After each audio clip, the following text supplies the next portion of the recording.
Hi, I'm Tom Lydon in Hollywood, Florida at the Inside ETF conference here with Jon Maier, Chief Investment Officer at Global X. Great seeing you, John. Good to see you, Tom. So one of the topics that keeps coming up is model portfolios. We found 82% of advisors that we surveyed have models. 68% have their own model.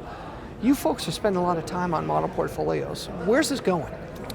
Well, I came to Global X about 2.5 years ago to build a model portfolio business, and that's what we've set out to do, and we've been active in that space. And I think that space is very active because financial advisors are looking to scale their business. And this is a very simple way to take intellectual capital and apply it to their entire practice. Yeah. So when you look at Global X, though, you're not your grandfather's money management company. Very thematic, very creative, disruptive technologies, things like that, which is fascinating for the space because you're very quick to bring out some new and innovative ideas. Do those ideas make it into your models? Well, we have, as you mentioned, we have about a third of our assets in thematic ETFs. Yeah. Thematics make a lot of sense in a broader asset allocation model when used in the right way.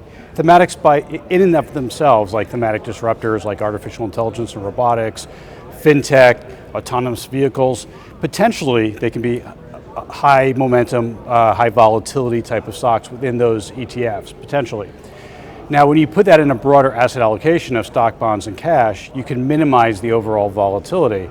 And you have that component of talking to your client about these fun, exciting things that are structurally changing how we operate on a daily basis. So it's actually pretty important.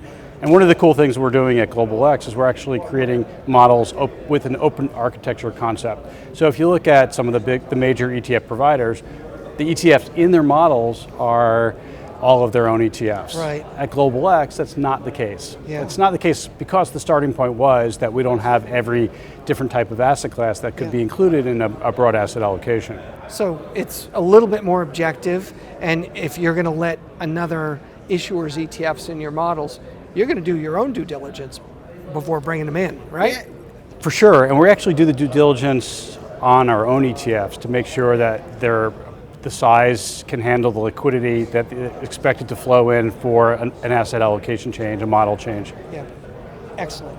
Well, John, that's exciting. I'm looking forward to hearing more down the road. Thanks so much for coming. Thanks, Tom. Thank you. Good seeing you.